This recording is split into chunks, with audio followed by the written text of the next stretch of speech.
today behind me is a 2004 Pontiac Vibe. I'll be showing you how to change your camshaft position sensor, and this is the one I'm using. Now this will also work for the Toyota Matrix, so let's get to work. So first thing is locating it. We're going to take 10mm, loosen off these nuts, and take these tabs out.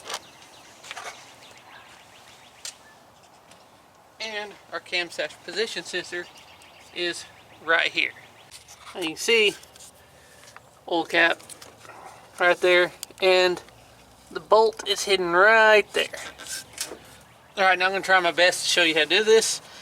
I'm going to remove this PC valve line right here off the intake to get some room. Now mine doesn't have the factory spring clip because they gave out. Gives me a better shot to the bolt. Now unplugging this can prove to be a little difficult. I'm going to try to use a screwdriver to push in the button. And of course it is covered in oil from where it's at, so it's kind of slick.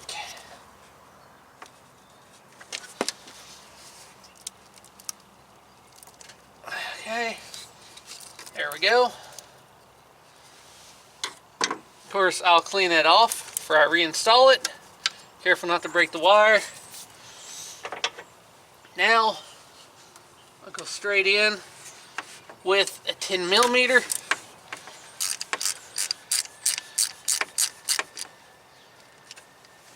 And it really helps right here with the magnetic socket if you have one.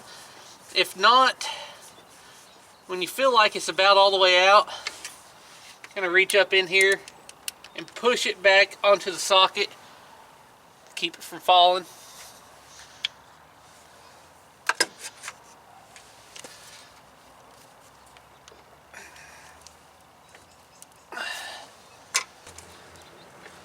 I'm going to try to, there we go, hit right behind the sensor, kind of break it loose from the head, and there we go. Now I'm going to install the new one after I clean that. Now obviously bad camshaft position sensor can cause a lot of issues, but they do also have an O-ring. If the O-ring goes bad, they can leak oil around there, and that's not good either. So what I'm going to do here to install this, I'm going to go ahead and grab the bolt, my socket, in there like this, and I'm going to proceed to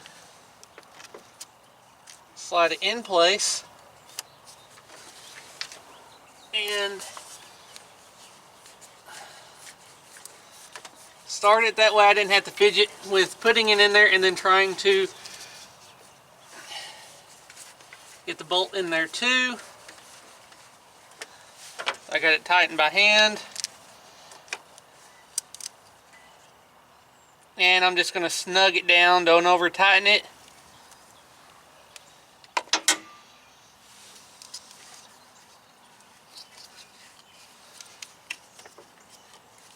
Plug the sensor back in, and if you removed this hose,